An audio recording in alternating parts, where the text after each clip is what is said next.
इस ऑडियो से कहीं कोई उनका ताल्लुक नहीं है। अब लगातार प्रतीक हमारे साथ बने हुए हैं। एक और अहम मामला, इसे लेकर भी हम प्रतीक से अपडेट लेंगे, और वो है हाथरस मामला। हाथरस मामले से सुर्खियों में आई डॉक्टर राजकुमारी बंसल पर सुप्रीम कोर्ट के वकील ने एक सनसनीखेज खुलासा किया है। वकील ने ट्वीट किया है कि आगरा के संजली हत्याकांड में भी ये पीड़ित की मौसी बनकर शामिल हो चुकी है। वकील ने ट्वीट में यह भी लिखा कि डिंडौरी में पदस्थ रहने के दौरान कदाचरण और कार्यस्थल से अनुपस्थित रहने के कारण इनके खिलाफ कार्रवाई हो चुकी है। वकील ने राजकुमारी बंसल पर जबलपुर के नेताजी सुभाष चंद्र बोस मेडिकल कॉलेज प्रबंधन को डराने धमकाने का भी आरोप लगाया है। वकील का आरोप है कि कॉलेज के डीन और प्रिंसिपल को SC/ST एक्ट में फंसाने की धमकी देकर ये डराती हैं। वकील ने डिंडौरी में हुई कार्रवाई के आदेश की कॉपी भी ट्विटर पर पोस्ट की है।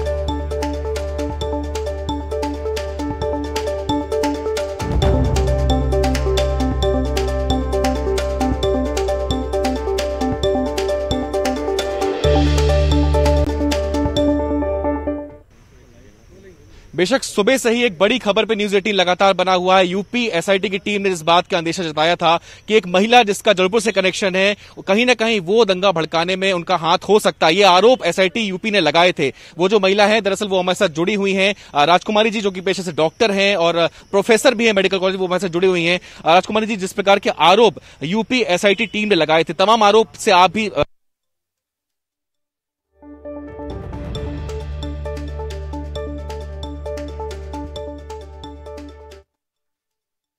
तो बड़ा खुलासा हम आपको बता रहे हैं हाथरस मामले पर। बड़ी खबर, जबलपुर कनेक्शन भी इसका निकला है और जबलपुर की इस महिला की तस्वीर भी सामने आ गई है। हाथरस से गई थी राजकुमारी बंसल, पीड़ित परिवार के साथ ये महिला मौजूद थी। कुछ ही देर में ये मीडिया के सामने भी आ सकती हैं। डॉक्टर हैं पेशे से राजकुमारी। एक वकील का जो अपडेट है वो भी हमने आपको दिया। जो सुप्रीम कोर्ट का वकील है वो बाकायदा ट्वीट कर आरोप लगा रहा है। प्रतीक लगातार हमारे साथ बने हुए हैं। प्रतीक, क्या कुछ अपडेट? और अब ऐसा लग रहा है कि यह मामला बहुत तेजी से बढ़ रहा है। विवेक तनखा ने भी ट्वीट किया था इसी से जुड़ा हुआ। प्रतीक? जी हाँ, बेशक लोग लगातार हम देख रहे हैं। और ये जो जिन वकील का हम जिक्र कर रहे हैं, प्रशांत पटेल उमराव, इन्होंने कई गंभीर आरोप दरअसल लगा दिए हैं। फिलहाल तो यूपी SIT के आरोपों पर ही लगातार 3 दिनों से राजकुमारी बंसल सुर्खियों में रही हैं। लेकिन अभी हाल ही में प्रशांत पटेल उमराव ने जो दस्तावेज अपने ट्विटर हैंडल अकाउंट में वायरल करे हैं, वो ये बतलाते हैं कि सबसे पहले प्रोबेशनरी पीरियड में जब ये डिंडोरी में पदस्थ रही तो वहां भी ये अनुपस्थित रही हैं और कदाचरण की श्रेणी में इनके कृत्य आए हैं, तो उस लिहाज से इन पर उस समय कार्रवाई हो चुकी है। बहरहाल वो फिर बहाल रही, उसके बाद वो लगातार सरकारी नौकरी में बनी रही हैं।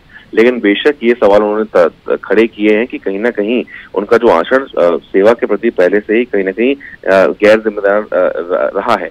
उसके साथ ही साथ जो अलग जिक्र ये कर रहे हैं कि 2018 में जो आगरा का कांड हुआ था उसमें भी ये मौसी बन के गई थी। अभी ये नकली भाभी बन के उभरी हैं, लेकिन तत्कालीन रूप से 2018 का मामला आगरा का था, हत्याकांड वाला बच्चे का जो हत्याकांड हुआ था, उसमें ये मौसी बन के गई थी। एक नया और सनसनीखेज आरोप इन्होंने लगाया है। तो बेशक इस मामले पे भी आज हमारी बातचीत राजकुमारी बंसल से होगी और इन बातों पर, इन आरोपों पर भी हम उनसे जवाब मांगेंगे कि लगातार नए नए खुलासे अब उनको लेकर के हो रहे हैं।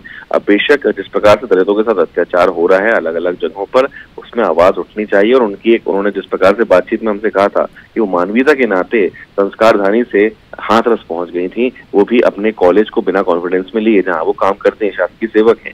तो क्या 2018 में भी उनके द्वारा इसी प्रकार की मानवीयता दिखाई गई थी? और आखिर क्या असल तथ्य है इन तमाम आरोपों के? एक और आरोप लगे है कि कहीं ना कहीं इनके परिवार का कोई सदस्य जो है वो नक्सल से जुड़ा हुआ है। एक तो इन पे आरोप लगे ही हैं कि ये नक्सलाइट से, मतलब जो यूपी SIT ने लगाए हैं। एक और तथ्य है जिसपे हम बेशक उनसे जवाब चाहेंगे। तो आज क्या इन तथ्यों पे, इन आरोपों पर बोलती हैं राजकुमारी बंसल, ये देखना दिलचस्प होगा। लेकिन लगातार नित नए खुलासे इस पूरे मामले पे हो रहे हैं। जी चलिए, बहुत बहुत शुक्रिया प्रतीक आपका इस तमाम जानकारी के लिए। आगे भी आपके जरिए अपडेट हम अपने दर्शकों तक पहुंचाएंगे। संजली हत्याकांड में भी इनका नाम लिया जा रहा है और बाकायदा ट्वीट भी हुआ है। वकील जिनका नाम अभी ले रहे थे प्रतीक, उन्होंने भी बड़े गंभीर आरोप लगाए हैं। इधर केंद्र सरकार